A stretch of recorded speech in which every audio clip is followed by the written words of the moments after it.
Hi there, this is Jimmy Roberts. When it comes to the game of golf, there is no place on earth like the metropolitan area. It's always been a special place for the game of golf and also for golf writing. Some of the most esteemed and accomplished journalists covering the game work here. Now, you'll get a chance to hear them right here on the Metropolitan Golf Writers Association podcast. Enjoy. Welcome to the MGWA podcast. Thanks for having me. Well, it's our pleasure. So I'm sure that most of the people watching this are going to be MGWA members, know who you are, know your background.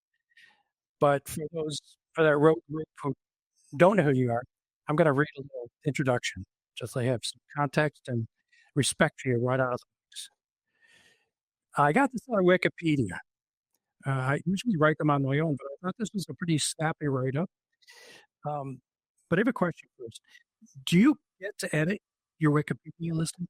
I guess you could. I've never tried. I had nothing to do with it. I think one of my agents, 15, 18 years ago, something like that, created the page. Okay.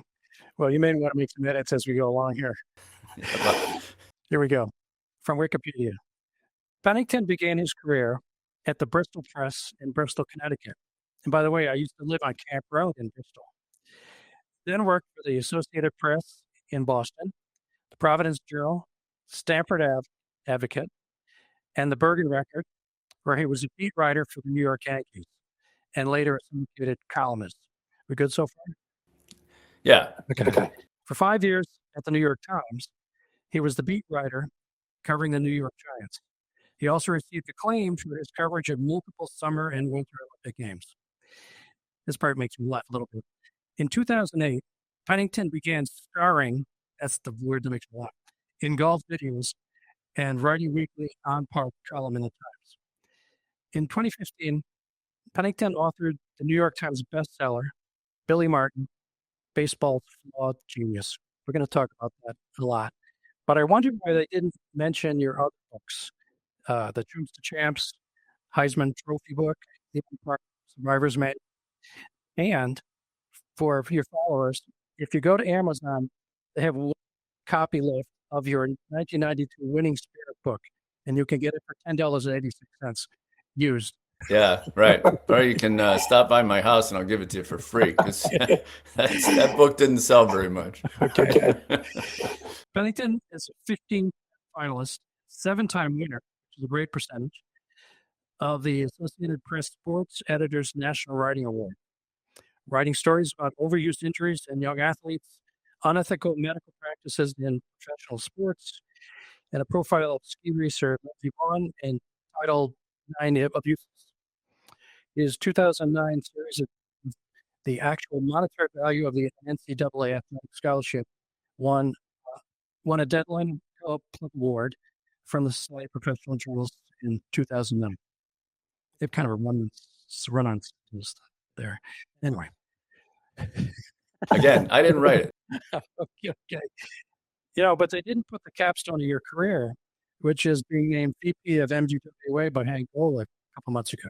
Yeah, that is that does belong there. That's a big award. I'm very honored that that's been bestowed me, and looking forward to it. There's a lot of really good people won that in the past. A lot of them are my friends.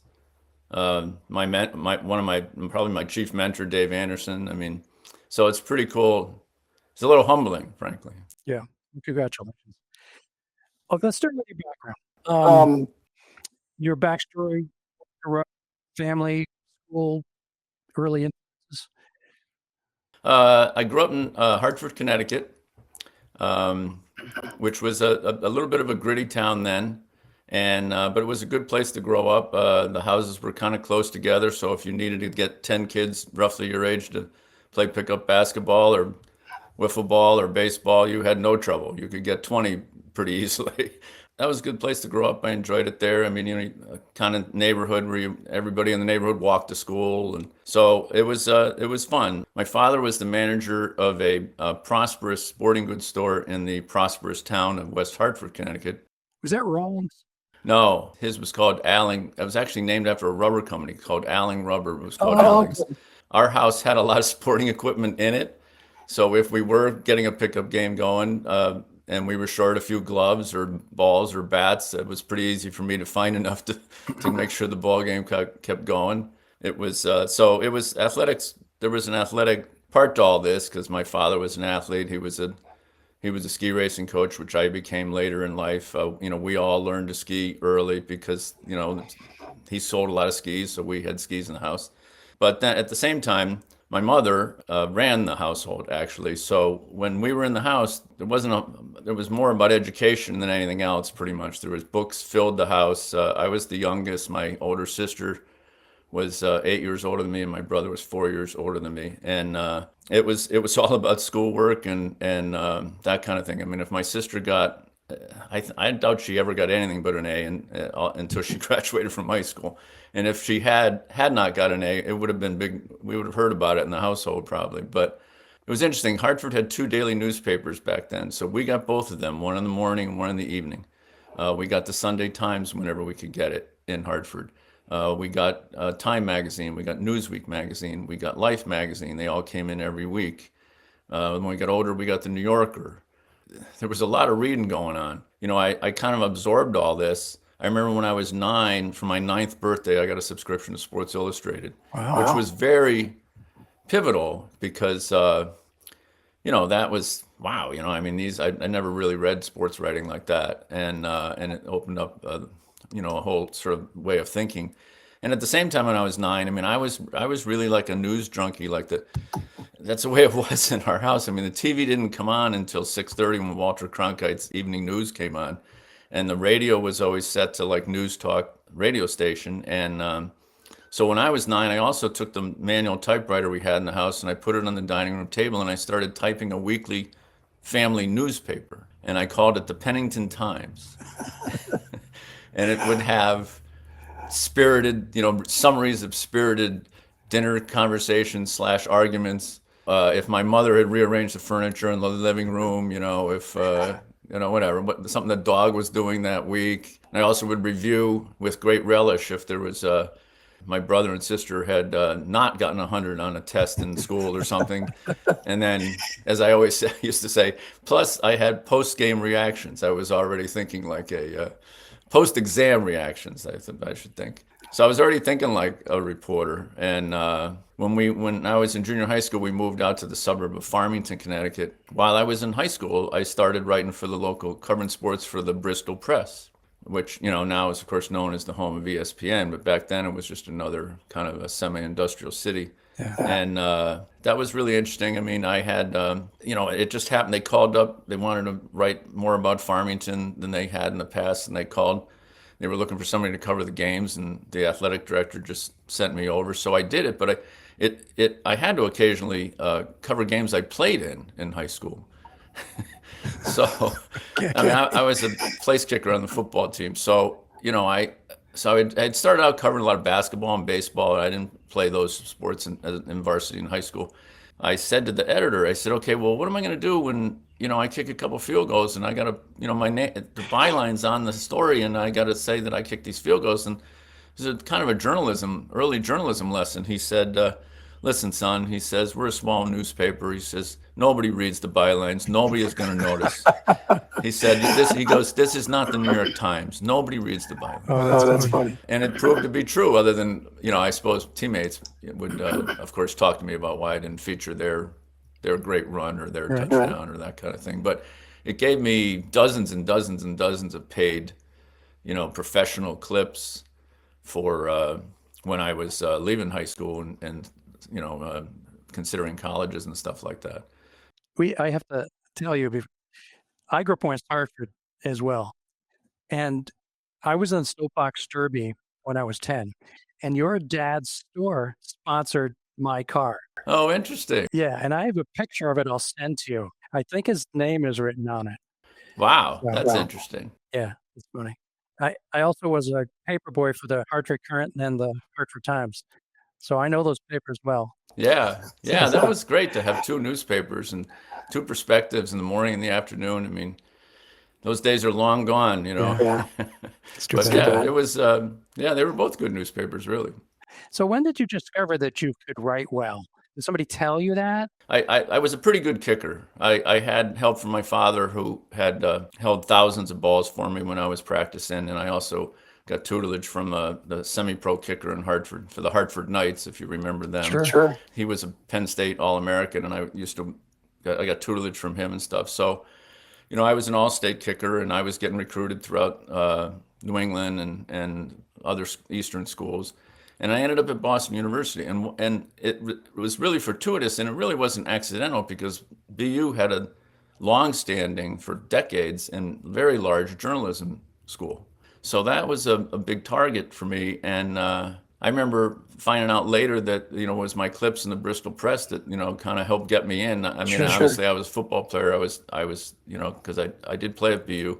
So that obviously makes it a lot easier. But so it was early on, they seemed to like that. And early on, I'd say when I was in my freshman year in one of my first news writing courses, the professor, who was a reporter at the Boston Globe, kind of took me inside and said, it's raw, but, you've got sort of something here. You've got a way of sort of, I don't remember the exact words, because I thought he was, I didn't really believe he was telling me this. I was, 18 years old. I didn't think at that point that that's what I was going to be. It just was what I was really interested in. He said, yeah, he says, now, I know you're an athlete, and I know you're interested in sports, but back then, ESPN wasn't even around yet, and there weren't openings for sports writing jobs, so I started out in news. But when I did those things, I had a summer internship at the Providence Journal-Bulletin. I was covering news and crime and cops and all that stuff, and there was a heat wave came in that summer. It was like 100 degrees every day. And I called the newsroom. I was in the bureaus outside the city. And I called in and I said, there's an ice house in East Providence. Like, I drive by it every day on the way to work. I said, that might make a good feature story. Like what, the coolest place in all of Rhode Island today, this ice house. They make ice, and then, they shipped it to people that need large blocks of ice and stuff. They truck it, I should say. I went in and wrote this story, and it ran on the front page, which for an intern, the front page of the whole newspaper, for an intern was a big deal. You're lucky to get stories, byline stories at all. And then they gave me another one to do, and then another one. And then there was like a dog show. They said, why don't you go to the dog show? You seem to find, something interesting in these, not usual places. So I had 2 or 3 or 4 of those there. And then, that probably made me think, maybe this is something that really could be a career. And I didn't think it would be a sports career, because, like I said, there weren't jobs. And I did start out as a news writer when I was in Stanford, and I was covering the cops and City Hall and stuff like that. So where did you go from Stanford? Did you go to the Times? No, I went to the Bergen Record from Stanford. Oh, that's right. Okay. And I had covered it was another break. Everybody has breaks in their career. Times Mirror Corporation ended up buying the Hartford Courant, Newsday, the Stanford Advocate, the Greenwich paper, which the Stanford Advocate owned, and they were trying to buy the Bergen Record too. They had this plan of kind of like encircling the city, destroying journalism. Yeah, exactly. I don't think that was written down as part of the plan. Right. And a big part of their plan was they were going to amp up the sports. So even though I was in this relatively small paper in Stanford, when they bought the paper, the new bosses came in and said, we never mind covering these high school sports. We'll get local kids to do that. Go to the Jets and Giants, at least at home. You may not travel too much, but go help us, go cover the Yankees, go cover the Mets, go cover the Jets, go cover the Giants, and go cover UConn basketball and stuff like that. So I did a lot of that, including, 80 home games in 1983 for them. And then my stuff would run in the syndicate. So if I had a feature story that somebody at Newsday didn't have or something, sometimes my stuff would run there or that kind of thing. So I had this experience, and the Record was looking for a Yankee beat writer, and I went over there to do that. Those were the years that you got really firsthand insight into Billy Martin. Yeah. And we'll talk about that, because that book was really fascinating, I think. Yeah, well, I had firsthand, all right. Yeah, we'll talk about that, because I have some questions. Yeah, he was nobody. I never met anybody like him. That's in fact how that book came to be. I was having lunch with my agent, and the On Par golf book had come out, and we were trying to think about what to do next. And we were batting around ideas, and nothing really seemed to stick. And finally, we just started eating lunch, and now we're not even thinking about a book anymore. We're just talking. And she says, "Who's the most interesting person you ever covered?" And I did what I had done for years at cocktail parties when people asked me that. I'd started telling my Billy Martin stories because they were the best stories I had. You couldn't make this stuff up, like the time Billy wanted to beat me up, the time Billy wanted to beat this guy up, the time Billy, said this or did this. And so I started telling her Billy Martin stories, and she looked across the desk and she said, "That would make a great book." And he had been dead for about 25 years, and we had an easy time finding publishers. Actually, people were pretty gung ho about it, and it did really well. But it's all him. I mean, you can't. He's well, as you said, we'll talk about it later. But yeah, because what amazed me is that you really inserted yourself. I mean, you even went up the day after he died and saw the wrecked truck that he died in. You were. Yeah, well, I got to say, that was Christmas Day. It wasn't the first thing on my mind. And my wife, Joyce, gets the credit for that. She said, "We should go up there." And she's not in the news business. She just had been around, hanging around me long enough. And she said, "We should go up there right now." I said, "Well, he's not there anymore. His body's and I'm not sure anybody will be there, And she says, "Yeah, but, let's just go, And we got in the car and we drove up there, and it ended up being the right place to be because while it's true. Not his wife had left by then and stuff like that. Just the whole scene, and there were cops on the scene, and still there and talking about it. There were people coming by, dropping off, pictures of Billy. People just coming to kind of mourn the site. The whole thing. Still are. Yeah, still are. You're right. And it's not an easy place to find either. And that ended up being an award-winning story that I wrote for the Record, because nobody else went up there, and I don't blame the fact, it was Christmas Day, but that happened to be a real good place if you could, capture the whole aura of it. Sure. Let me go back because I do want to come back to the book because I got some specific questions. For example, I want you to tell us a story about Billy that has never been told. Okay. Okay, we'll come back to that. Let's go back to the Times. You're on par column. How did that come about? Was that your idea? Did you have to sell it? Is it a weekly column? It was, yeah. And so were the videos. It was totally my idea. I had it debuted in 2008. So about 5 or 6 years earlier, they had, the Times had always had a ski column, a snow sports column. Oh, right. Ran once a week. And the woman who had done that for a long time retired. And so they knew of my ski background. By then, I was a ski racing coach, youth ski racing coach. Really? I wasn't helping Olympians. I was helping 12-year-olds and 14-year-olds. But they said, "Hey, how would you like to do this?" And I said, "Sure." And so I was doing that, and that was fun, and it was fairly popular. But I said to them fairly early on, I said, there's 11 million skiers in the nation, and there's about 40 million golfers. Why do we have a ski column and we don't have a golf column? It just makes no sense. I mean, we had a sailing column, we had a tennis column. I said, and they said, "Okay, well, that's a good idea. We'll talk about it later sometime." And then a couple years passed and never talked about it. And then golf started to get bigger and bigger. And finally, they came back and said, "Hey, didn't you have this idea about a golf column?" And I said, "Yeah." And I said, "But it shouldn't just be a column," because by then it wasn't quite YouTube golf, but there was a lot of video golf going on. And I said, "We should," and there was more. The Times had expanded to have a big video department. So I said, "We should get video involved, and we can do these videos as well." And my whole premise along the way is that this should be fun. It almost shouldn't be too serious. It should be about the everyday golfer and the stuff that vexes the everyday golfer, or that would interest them, whether it's tipping, etiquette, slow play, first tee jitters, all these things that go through our heads and are important. And the videos took off right away too. We tried to make that fun too. They bought into it because it was great. We got huge advertising help, which of course, Callaway came in with over $1 million in advertising in the first year. All of a sudden I was like, "Hey, you got any other ideas?" But I didn't really have any other ideas. Yeah. You did like 70 of those videos, right? Yeah. I think, 75 or something. Yeah. You hooked up with Brian Jones, who I've had lessons from, and probably knows more about golf rules than anybody in the world, right? Yeah, he was my teacher too. And I think the best part about those videos is that they were fun, they were self-effacing, and it was almost like a Laurel and Hardy thing where you played the dummy most of the time, and Brian was instructing you on what to do or not do. So they were really cool. Yeah, thanks. It's funny you said Laurel and Hardy. There were readers that sent in and said, this is almost like a Bob Hope, Bing Crosby movie or Yes, something. exactly. And I was like, well, geez, that's great.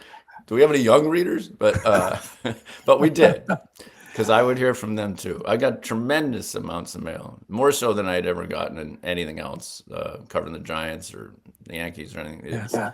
People really bought it. But you're right. I definitely said, okay, it's going to be funny, but we need a nugget of like important, or several nuggets of important information here. So I went to Brian and I told him what the premise was. And I knew him. I'd known him for, I don't know, 5, 6 years. I knew he was funny. I knew he probably wouldn't be cowed about being on camera, and he wasn't. And he was great. And then the director was another golfer, this guy, Matthew Orr, who's now a highly decorated videographer and documentary maker. And he got it too. And so when I would come up with the ideas for the individual videos. Okay, we're going to do one on first tee jitters, or we're going to do one on, what happens when you get afflicted with the shanks, and stuff like that. And I'd say, it'd be funny if we did this. And then Brian would say, yeah, that'd be good. That works. And he says, but what else would be funny if I said this after that, And then Matt Orr would come in and say, he'd stop the camera and say, it'd be really funny, like if you fell down and fell into a bunker or something, and we did this stuff, and obviously you can do multiple takes, but Brian was like, he would volunteer. We had one on golf cart danger, golf cart etiquette and golf cart danger. Don't do dumb stuff and get people hurt, because a lot of people do get hurt in golf. Oh yeah. So to finish the video, like Matt Orr says, geez, it'd be great if you could be driving and like then make a real hard turn like you're not supposed to, and Brian just fell out of the side of the car, the golf cart, and I just laughed and said, that'd be really funny, and so would be the suit we'd get, for breaking Brian's arm or something, Yeah. And Brian said, no, I could do that, I could do that. I could fall out. We get a nice little grassy area where it's kind of downhill. He says, I could fall out. I'll be fine. So we did it, and he fell out of the cart, and he was fine, and so we had a blast. And then it grew in popularity where people were contacting me. And so Annika Sorensen did several videos with us. And, she did one, and she had so much fun. And she's, I knew her, but I'd covered her, but I didn't really know her that well. And everybody knew she was kind of stoic and didn't, close mouthed a little bit. She's much different now, but back then, and I was like, I don't know how this is going to work. And she was doing the same thing. She was writing lines. It'd be funny if I said this, And I said, yeah, that would be funny, You had one with Justin Timberlake. Had one with Justin Timberlake. And I had to write jokes for Justin Timberlake. He showed up. He agreed to do it, but he had no idea what we were doing.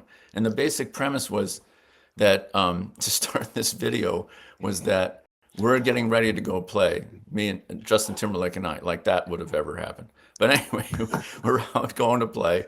These two college-age girls seem to recognize our grouping, and they come from off camera. And it turns out, and I'm explaining this to Justin Timberlake, I'm explaining they're going to come off camera, and they're going to go right by you, like you don't matter. And they're going to come to me and say, hey, you're Bill Pennington from those funny On Par videos. And then we're just going to have the camera panning on you, and you're going to have this, confounded expression. And the whole premise is going to be that I'm more famous than you are. And I told this to Justin, and he just looked at me like, have you been drinking or something? What the hell is wrong with you? And then I said, no, it'll be funny. And he goes, yeah, okay, yeah, I get it. Role reversal, like, okay, so I'll get to do. And then he was played into it. He did these great, takes that we didn't even think of. He played along the whole way. Yeah. And then it turned into a little bit of a golf lesson and some other stuff in golf that he was working on, golf course he was building. And then at the end, the ruse is exposed. These college-age girls are actually my daughter and her friend, and they did this all, so that, I could act like a big guy and stuff. And it was all, so now in the end, I'm the one embarrassed, but Justin was just laughing along, and he was great. And then I heard from him after it. He loved the finished product, and we were going to do another one, and we never did. I'm not sure why. Why did the column and the videos end? Did you get tired of it? No, truthfully, we had a change in the sports editor, and the new sports editor wanted us to focus on investigative pieces more, and wanted to try and win a Pulitzer in sports, and he had in other departments before he came to us, and he just the recession had hit, so some of the money wasn't quite as the advertising money wasn't quite as big, but nonetheless, it was more of a philosophical thing. I still, that wasn't all I did. I still was an enterprise writer, investigator writer, and he just wanted me to spend 12 months a year doing that. So that's why it ended. Okay. Now, the book, the On Par book, was that a compendium of the best of the columns? Yeah, it was. It wasn't a compendium exactly. What I would do is I would take an idea and expand on it. So Okay. what had been a 1,000-word column, along with I would do more interviewing. So let's take first tee jitters and expand then into how you handle nerves, how do you handle having a bad day. And I did more reporting with pros and even PGA people. I'd talk to them. I say, when you're having a really bad day, how do you get through it? Stuff like that. So then I would expand it into a 8,000-word chapter. And so it was inspired by the columns largely, but there was some original work too. One of the columns in the book has to do with putting, and it explicitly lays out the rationale for looking at the hole while you putt rather than the ball. Do you do that? I do. I've done it for years. All right, I'm going to try it. Yeah, no, I mean, geez, there's guys who swear by it. I mean, and I wrote separately years later, I wrote a story about this, and I went and interviewed all kinds of PGA guys back when, by then I was a golf writer for the Times. And so I kept asking, and almost every single one of them had tried it. And a lot of them were like, we may be doing this wrong. I remember Paul Casey said to me, I said, do you think we've been doing this wrong for centuries? We should be looking at the hole. He said, yeah, quite possibly. I think so. I said, well, why hasn't it persisted? And he said, the stigma.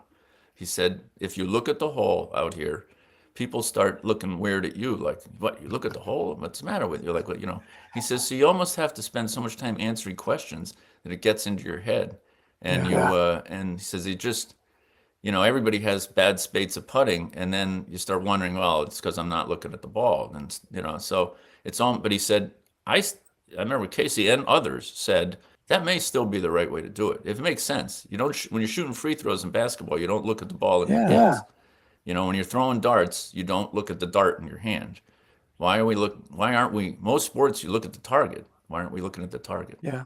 Was that your most controversial column? You got a lot of pushback on that, right? Yeah, I mean, yes, because it really gets people going. I mean, like when I play in a foursome with, let's say 2 or 3 guys that I don't know, by the second hole, they're going, you're looking at the hole. Like, do you always do that? Did you know you're looking at the hole? No, I didn't know. Yes, I know I'm looking at the hole. And I try to explain it to them, and they'd go, yeah, but still, man, nobody does that. So I understand the stigma part because it happens. And then it starts getting in your head, but I still find it to be better, especially on lag putting. Are you a good putter? Am I a good putter? For the most part. Yeah. My theory is that if you think you're a good putter, you'll be a better putter than people who don't think they're good putters. Yeah. Well, I did a story once on this. Why do kids putt so well generally? Young kids, when they're introduced to the game, are usually Don't think about it. They're good putters. And I talked to pros and stuff. I remember Butch Harmon said to me, it's because they don't have all the scar tissue of missed putts. He says their brain is clear. This is not hard. It's a 4-foot putt. Who can't roll this into the hole? What are you, crazy? But they haven't missed dozens of 4-foot putts to lose Nassaus and stuff. So they don't have that scar tissue. But it is true. I mean, as far as it's ever been examined, and it has been examined. There's a lot of golf professionals that, I mean, half a book was written about looking in the hole like 10, 12 years ago. It was cover stories of Golf Magazine, Golf Digest Magazine. Should you be looking at the hole? Now, the other, I don't want to call it a myth, but the common thinking in terms of scoring that you took on par was that you need to spend more time practicing your short game. And you presented all kinds of research to counter that. It's all about the driver. Yeah, obviously that can start an argument in any bar, in any clubhouse, anywhere. And also if you get 20 top instructors together, there'll be some argument over whether the most important club is the driver or the putter. But generally speaking, statistically, putting the ball in play off the tee is the most important thing. And that, and in the last 15, 20 years, more of that has been really come forth. I mean, Mark Brody, probably the statistical analyst guy, the guy who's a professor at Columbia, he's almost pretty much proven that to be statistically true. Yeah. Can you talk a little bit more about your time at the Times before we move on to your books? Turning points, highlights, lowlights. You left 3 years ago.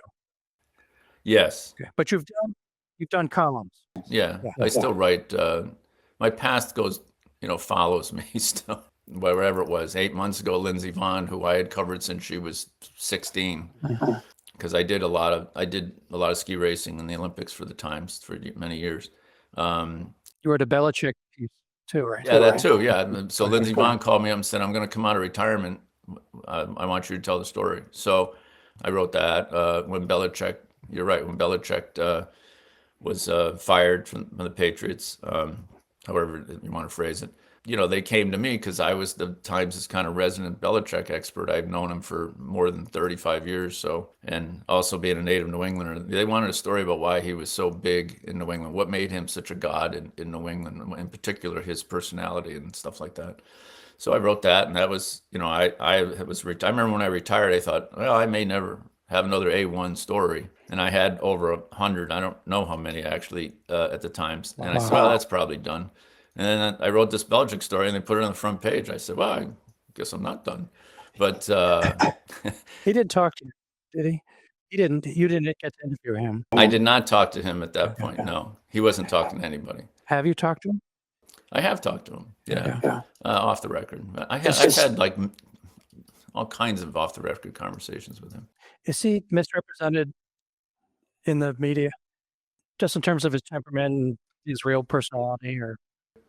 I think if you read the coverage in the Boston papers closely, they eventually got him right, because as much as he's not really curmudgeon exactly, he behaved as one. So how else are you going to write about him? But I think everybody had, especially if they had known him from the Giants years and stuff like that, he is a thoughtful guy. But he chose to behave in a certain way when he became Patriots coach. It happens. Bill Parcells, who I also covered and knew pretty well when he was with the Giants, when he went to Boston, to coach the Patriots, he basically told a bunch of reporters, and I was there, that I'm not going to be the same with the media when I get up there. I've won 2 Super Bowls. If I win, you're going to praise me. If I lose, you're going to dump on me. I'm not playing this game. It's I'm just going to save the hours and just not talk that much.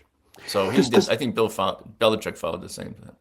Do sports icons ever ask you to write their autobiographies, like a Lindsey Vonn? Yeah, in fact, Lindsey Vonn did. But the Times has a policy that you can't write about anybody that you're covering, or you can't be in any business relationship with anybody that's anywhere in the sphere of what you have covered, might cover. So we're not, people at other publications can do that, including the Boston Globe, which the Times owned for a while. But we aren't allowed to do that. You can't do that now? I could do it now. Oh, okay. But I mean, Vonn came to me in whatever, it was probably 2011 or something like that, after she won the Olympic gold. She and her then husband wanted to do a book. And I just said the only way I could do that is if I no longer covered ski racing again for the Times, and I wasn't going to do that. So, but it happens. Yeah, I mean, it comes up. Are your knees still intact, having been a big skier? Yeah, my knees are okay. My back from all the retirement golf is having a little trouble, but I'm playing too much. No, my knees are okay. I didn't spend years and years as a ski racer. My dad was, like I said, I got into it, just because it was kind of a family thing, and because my kids were ski racers, and I was on the mountain anyway, and they needed help, and I knew the basics and all that jazz. And then there is a process. You have to go get certified by the United States Ski Association. I just did all that. Okay. Let's talk about Billy Martin book. I have to tell you, I was really floored by the years of research you spent, 2 or 3, because there was so much written about him before you took it on. But the thing that really knocked me out was the list of people you interviewed. And this is like 200 people, which includes legends of baseball. Let me just read a couple names. Yogi Berra, Clete Boyer, Rod Carew, Bucky Dent, Raleigh Fingers, Whitey Ford, Ron Guidry, Richard Jackson, Harmon Killebrew, Mickey Mantle, Gaylord Perry, Jimmy Pearsall, Phil Rizzuto. There can't be anybody in the world that has a deeper baseball Rolodex than you. I mean, many have probably since passed, but that's really impressive. Yeah, thanks. I mean, if you've been a good reporter for long enough, you just know how to find people. I mean, there's always a way. I mean, there are people that you get to and then they won't talk to you, but you can almost get to everybody if it's important and if you really work at it. And the other thing that I played in my favor with is that I would call up people that, were enemies of Billy. Everybody I called, including people who were enemies, you get him on the phone, you tell him, I'm writing a book about Billy Martin. And they just start laughing on the other end of the line. Even people that hated him, they just go, oh, God, Billy. Billy, never a dull moment with him. Boy, I remember and they just start telling stories. I mean, he was one of those people that I didn't have anybody refuse to talk to me. I mean, I had people that didn't return calls, but, sometimes people just don't want to talk to reporters, period. But I don't, even people that like Earl Weaver, I mean, turns out they were kind of friends, which I didn't know, but on the field, they were mortal enemies. And Earl was, talked for an hour and a half, and I was like, kind of like, I have to get off the phone, Earl, like that. I have to go somewhere. This is great, but I only allotted 90 minutes. But yeah, I mean, that was the thing about him. And when having got to know him well, having traveled with him, for 2.5 seasons where he was, well, more than that, because he was around as a broadcaster. So 85, 86, 88 when he was the manager, 83, I didn't travel as much, but I was around him in the home games. And then in between seasons, he was always around. There was never a dull moment, both good and bad. I mean, it just was, people gravitated to him. People loved him. He loved people. Yeah. I mean, the reason people used to say, geez, and they'd say it to him, Billy, why don't you just drink in your room, after these games? You're constantly getting in trouble out in these bars and stuff. George used to say this to him all the time, Steinberg. He'd say, geez, I'll stock your room and full bar, I'll tell the coaches they have to come and hang out with you, Billy didn't want to do that. He wanted to be out amongst the people. That's what, he liked people. He would start conversations with strangers all the time. But that eventually one of those strangers would, give him a hard time or something. When he got beaten up in a bar, you tell that story. I mean, it almost killed him. God knows how many times he almost was killed for one reason or another. I mean, we don't know all the stories that he crossed. That maybe somebody had a gun or a knife or something. But he got in a tiff with you, right? He wanted to take you out. like a lot of things with Billy, it was a misunderstanding. But at the time, he actually was a broadcaster, so this would have been 86. And it was a rained out game in Cleveland. And after the rain out, the entire Yankee party filled into this bar across the street from the old Cleveland Municipal Stadium. Billy's sitting on the other side of this circular bar from me, and he keeps looking at me, and he's kind of looking at me, and I'm like, this is weird. And I'd known him for years, but, what's he doing? I'd probably talked to him earlier that day or something. And so he goes to the bathroom, and he was sitting next to the traveling secretary, this great New York character, Killer Kane. And Killer comes over to me. No, Killer calls me over. So I go over there, and he goes, hey, kid. I was always kid to a lot of people. I was one of the youngest ones on the beat. Hey, kid, did you write something about Billy lately? Something like, he always talked out of the side of his mouth. Did you write he's like the players are really glad he's not managing anymore? And I said, Killer, I haven't typed his name in 10 months. He's a broadcaster. He's not managing the team anymore. No, I haven't written a word. And he goes, well, he thinks he did.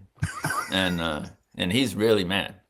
He says, you wrote something about Pinella's doing a better job than Martin was doing. And, the team would not be in first place if Billy was the manager. I said, I didn't write anything like that. That somebody else must have written it, which is what often happens in these situations. The players or the manager gets mad at you, and their wife or their brother and tells him, gives him the wrong name of the writer. So anyway, so Killer says, well, you know how he gets. He says, you might want to get out of the bar and like, he'll forget about this or, like whatever. So I go, oh, geez. All my friends are there. The other beat writers are there. I remember Michael Kay was there. All these, and all of a sudden I said, I got to go. I'm going back to the hotel. And they go, what? It's like 8:00. We got a free night. We didn't have to work. When you're a beat writer, a rain out is like a snow day when you're 10 years old, And so I said, yeah, I got to go back to the hotel. And so I finish my beer and I start walking out. And as I'm walking out, I see out of the corner of my eye, I see Billy coming for me from the other side of the bar. And he's beeline. So he catches up with me about halfway to the door and he grabs my hand and he's shaking it really hard. And he goes, Mr. Pennington. I said, oh, and now I'm really in trouble. He's calling me Mr. Pennington. That's not Billy. So anyway, he goes, I think we should go outside. I heard what you wrote, or I read what you write or wrote, blah, blah, blah. He says, I think we should go outside and settle our differences. And I said, Billy, we don't have any differences. I didn't write anything. You've been misinformed. This is all a misunderstanding. And all the while I'm saying this, he's like guiding me towards the door without letting go of my hand. So I just stopped walking. I'm just like, and he's still, no, come on. He's like, come on, we'll go out and settle our differences. We'll talk about it. And I was like, yeah, we're going to talk about it. So I was like, I don't know I didn't know how that was going to play out. And then all of a sudden, Killer Kane shows up, God bless his soul.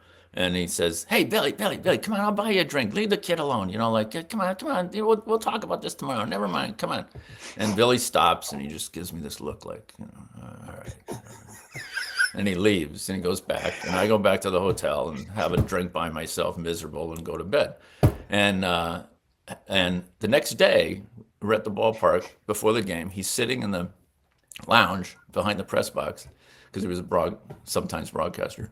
And he's sitting with Hank Bauer, his former teammate. And I go up to him and I said, hey, Billy, I don't know what that was all about last night. But I didn't write anything about you. That's all a misunderstanding. So, I just want to clear the air on that, that's what it was. And he gives me this look and he goes, well, that's a really manly thing to do, to come over and talk to me about this. He says, but I don't remember what you're talking about. and then he says, so you know what I'm going to do? I'm just going to forget about it. And that was it. We got along swimmingly from then on, really. Well, thank you for sharing that story that's never been told about Billy Martin, right? At least not in that much depth. I was hoping that they had made a movie about Billy, and the MLB did something that you were featured in. Then they had something called Man, Myth, Manager Billy Martin in 2007, but that looked more like a documentary than a real drama. Yeah, they actually the movie rights to my book were sold, and there was a group in Southern California, there, Hollywood, whatever, that were trying to sell it, and they kept the rights, for which they had to re-up them each year and stuff. But they kept the rights for about 5 years trying to sell the book, and they felt it was going to work, and it just never worked. But there was interest, at least from that end. It's probably too late now because so many people have kind of forgotten about all his antics. Yeah, I mean, and it costs an awful lot of money to make a movie, so they've got to really be convinced they're going to get their money back. Did Billy ever ask you to write a book about him? Or say, hey, so you're going to write a book about me someday? No. I mean, we got along pretty well. He got along with most of the writers. There's only maybe one or two that he kind of held a grudge against, from usually probably going back to the 70s or something like that. Yeah. But the younger guys, like Michael Kay, my friend, I mean, Billy loved him. I won't get into too much specifics, but there was another writer that was in a competing newspaper to where Michael Kay was. And Billy would kind of feed Michael stuff just to drive the other writer crazy. Okay. One interesting thing I learned from you is that Billy's grave is 30 yards from Babe Ruth's final resting place, which is pretty unusual. Yeah. I never got to the bottom of who picked that grave site. Various people took, his wife said that, I talked to her about it. She said, I think we knew that. I think we knew Babe Ruth was nearby, but it was hard to nail down. And the cemetery people don't when I talked to them, they didn't seem to really know why he ended up in that particular spot. But yeah, it is kind of a shrine. You can go there. I'm sure if I went there now, there'd be notes to him, baseballs get to him, a shirt that said Billy Ball on it, because they had Yankee, they had a day for him, and they gave out T-shirts and stuff. And, yeah, people are always leaving stuff there. He's not forgotten. Like Jim Morrison's grave, right? You think Steinbrenner had something to do with that? Had something to do with where his grave is located? Yeah, I wouldn't be surprised. That would be a George type thing. I mean, I never had anybody tell me that. That would sound like George. Yeah. I mean, George is a really magnanimous guy, really. I mean, he was another really interesting guy. Well, let's talk about your book, your Chumps to Champs, which you wrote 4 years after the Billy book. Did a lot of the research you did for Billy work, to write the Yankee book? Well, yeah, it's set up, when Billy dies, things are kind of off the rails after that for a while. So, and that led into that period where they were the worst, for a while, were the worst team in the major leagues. As you know, the basis for the Chumps Champ was that this actually was the birth of the Jeter, Rivera, Posada, name it, how many names you want to name, dynasty, really. It all comes together. All of those guys are acquired in that period when the team itself is terrible. Key to that revival is that George was in exile then. And so those people, they had good baseball people, but they finally were allowed to do their thing without George kind of screwing it up periodically, which he would do. He was a very impetuous guy, and he had a habit of wanting to win right now. He obviously did a great job with the Yankees. They were even in worse trouble when he bought them and turned them into those great teams in the 70s and stuff. So he deserves a lot of credit, and he eventually got it. But the early 90s was not his best period. And I don't know that revival, which was one of the main points of the book, was I don't think that revival happens without him having to step away, Gene Michael and Buck Showalter getting to craft the team the way they wanted it, especially Gene in terms of, picking up personnel. And Gene was a key guy. I mean, he was one of the geniuses of building the team before that. And I happen to know Gene well. He was a really smart baseball man. Yeah. Where do you think the Yankees are today in terms of management smarts? It feels to me like Hal, who I knew Hal when he was a student at Williams College. It seems to me that Hal sometimes is worried about just what I was just talking about, interfering too much with the team so that in ways that his father did, and he doesn't want to do that. So I think he seems to me to be trying not to be his father very often, but maybe not so much lately. Maybe he's letting other people make those decisions, because certainly trading for Soto, some of the acquisitions they made this last winter are pretty bold stuff. So he might be coming out of that. But I think early on, I felt like Hal was really trying not to be George, even though I know I've had conversations with him. I know he adored his father and thinks that he doesn't get enough credit. I think at the same time he's a little careful. Yeah. So you grew up in West Hartford, and you went to BU. Are you a Red Sox fan? No, I am not. I grew up a Yankee fan. My mother was a Yankee fan. Okay. And so no, I grew up as a Yankee fan. Okay, I grew up as a Yankee hater. Full disclosure. You have to have those. I mean, yeah, that's right. It makes it fun. So let's move into stuff you're doing now and future plans.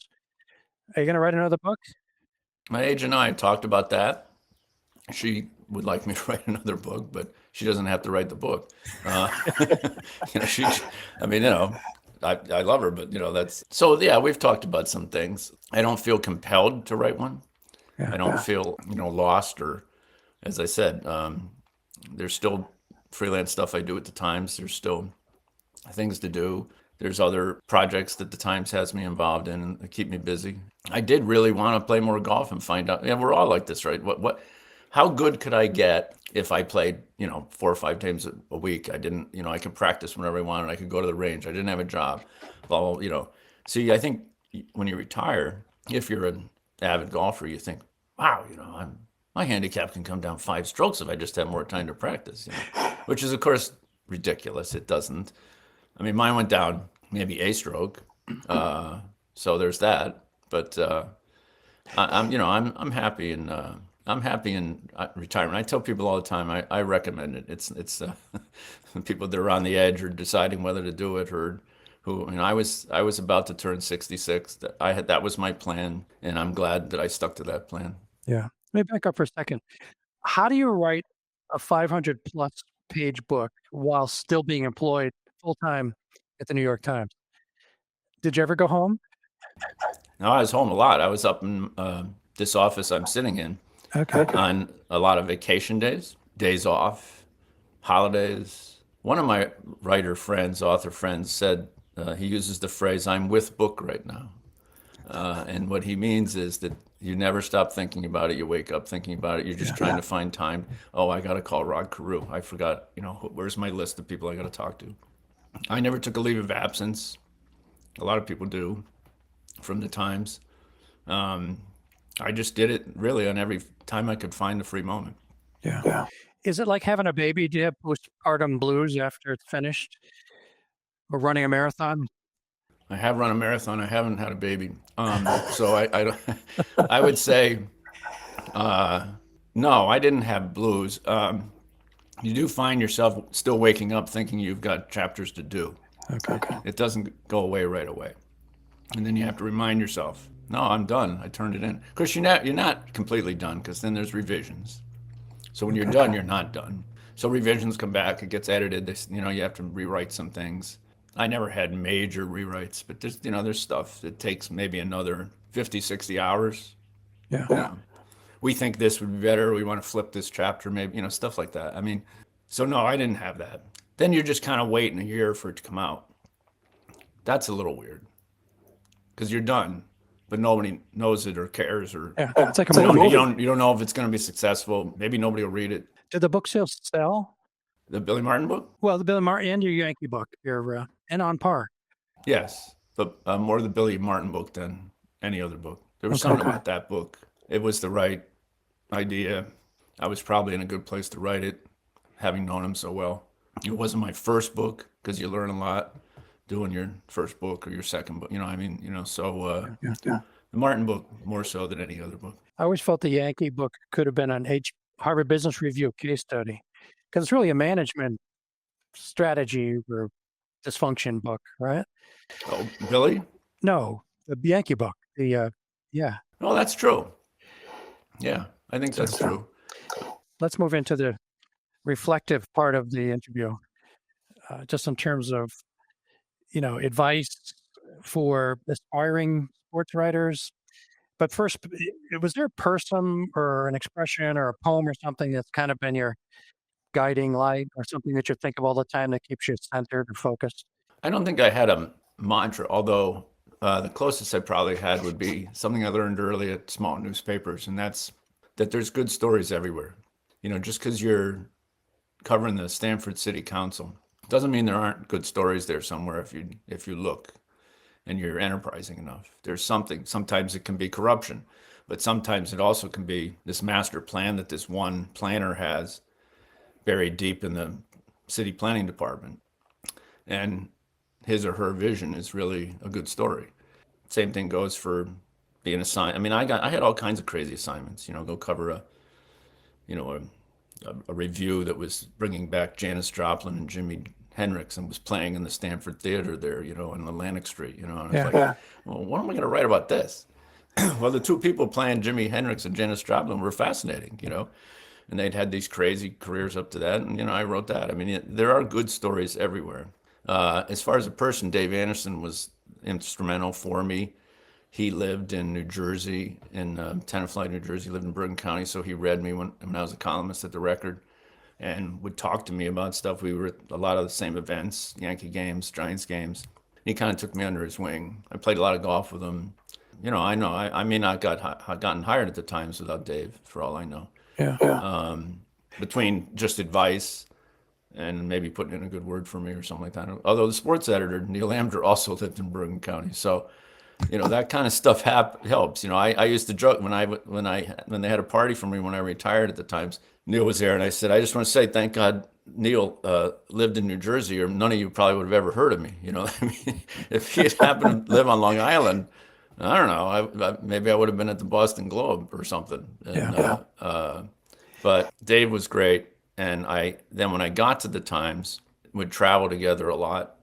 When he would be the columnist and I might be the beat writer, we'd cover like Super Bowls together. We covered major golf championships together. It became this part. We traveled the partnership. He would say, okay, here, listen. You look up the best flights. You know what my preferences are and when I want to fly and stuff like that. And he said the credentials were always taken by our administrator, and he'd say, you get to rent a car and drive the rent a car, for the entire trip. And he said, and I'll take care of everything else. And everything else would be tea times, because Dave could get a tea time anywhere. Dinner reservations, because Dave could get a dinner reservation anywhere.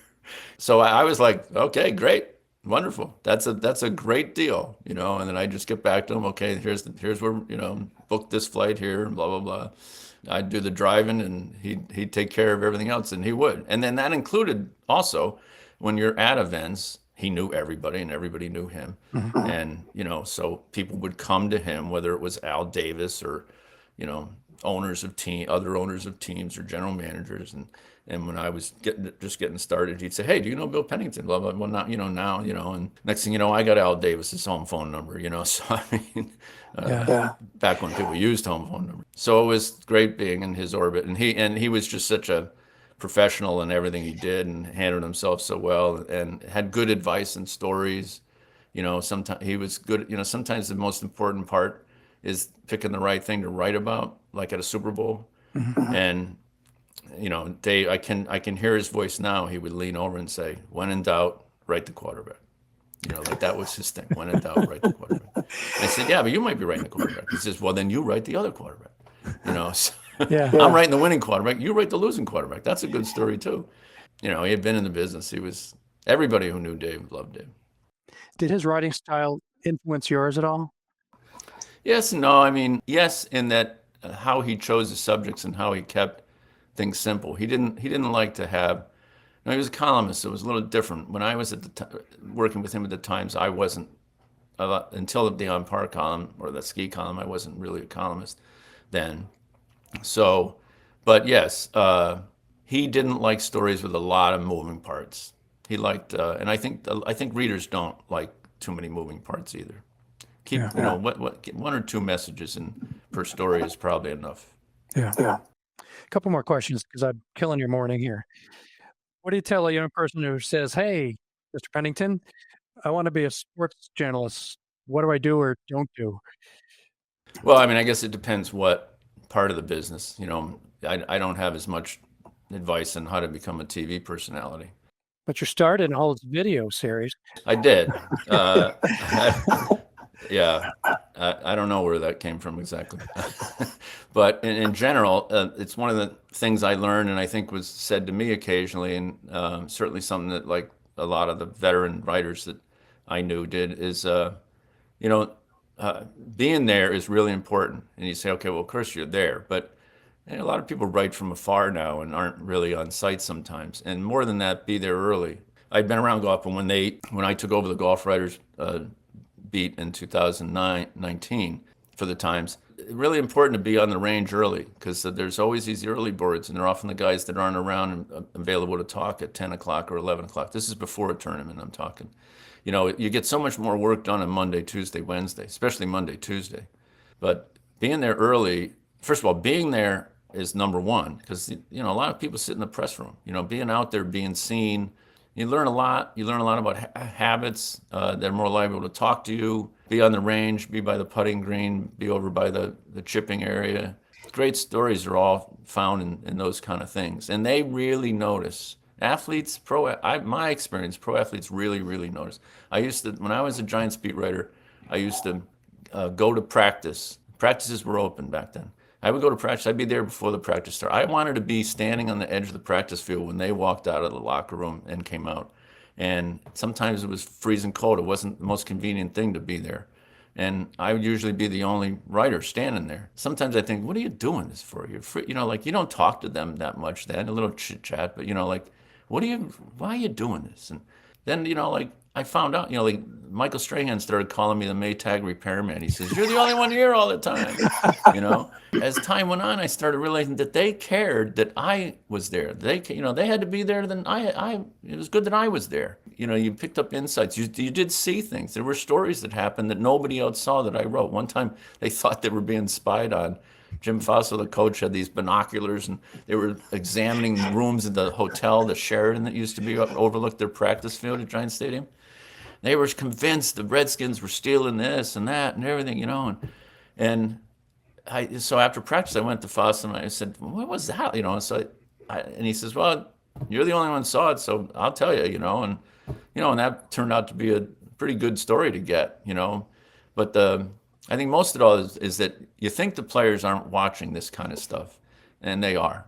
Same thing when I was a Yankee writer, same thing, be by the batting cage. Yeah. Hang around the batting cage. You tell the story in one of your books about you shadowed Tiger Woods for a whole tournament, and you went to go to the bathroom, and you came back and he said, "Where were you?" You're right. I'm glad you remember that. Yeah, that's exactly what I'm talking about. It was when he came back after the marital scandal, the first thing he played was the Masters. It was crazy. There were planes flying overhead, and dragging these messages to him about his troubles. I was on the Tiger beat. So when his car pulled into the parking lot at Augusta National, I was there waiting for him to get out of the car, and I walked with him into the locker room. And then when he came out, he wasn't even talking to me. I was just following him around wherever we went, practice. And I wrote about it every day, what happened, because people would be yelling things to him. In the beginning, there was half the fans were cheering him, half of them were kind of berating him, or a certain amount of catcalls and stuff. This goes on, goes on, goes on. By the final last day, just like you said, I skipped a hole after having watched the previous 68 holes in a row that he played. I skipped the 69th hole to go to the bathroom. When I came back, waiting for him on the next tee, and he passes me by, and he just turns and he goes, "Where'd you go?" He just looks at me, he goes, "Where'd you go?" I said, "I had to go to the bathroom." He goes, "Okay." And then he just went on, Yeah, Great they noticed. story. They noticed, man. Just to follow up on that question, inspiring journalists better off covering all topics like you did, and then kind of refining their area of expertise, or saying, "I'm going to be a golf writer. That's all I'm going to do." I would say, sadly, I think it's unfortunate. People specialize pretty early now. That seems to be. I mean, I was under pressure to do that too. I had sports editors that at places, other newspapers that I was interviewing with before I went to the Times, and they were like, you gotta become something, And I said, "Well, what do you mean? I'm a reporter. I can do lots of things. Isn't versatility a good thing?" But even then, in some ways, it wasn't. It was like, okay, you're going to be a baseball writer, a football writer, you're going to be a enterprise writer. Although, those jobs are hard to define. But so I think there is more of a movement to specialize, and I'm not sure that's good. It's not my call, and it's a different. Obviously, the whole business is so different than it was even 10, 12 years ago. Yeah. It'd be hard for me to give career advice in that kind of way. I thought it was really a big advantage to have done a lot of stuff and broadening and useful in the end for whatever I was doing next. Okay. My last question. I sent a whole bunch of questions to you to think about. Is there one that you prepared for that I didn't ask you that you want to answer? I think there was one question about, was it hard to sort of adapt to, I had been at several papers, I had been a columnist, and I think there was one question about, was it hard to adapt to the Times? Because the Times has very strict standards about various things, and it has a style book all its own that is different than everybody else's style book. And I do get that question often. Was it, hard to sort of fit in if you like to write a certain way, and then maybe you think you have to write differently at the Times, which is what people said to me all the time. And I just think I was lucky. My experience was I had the opposite.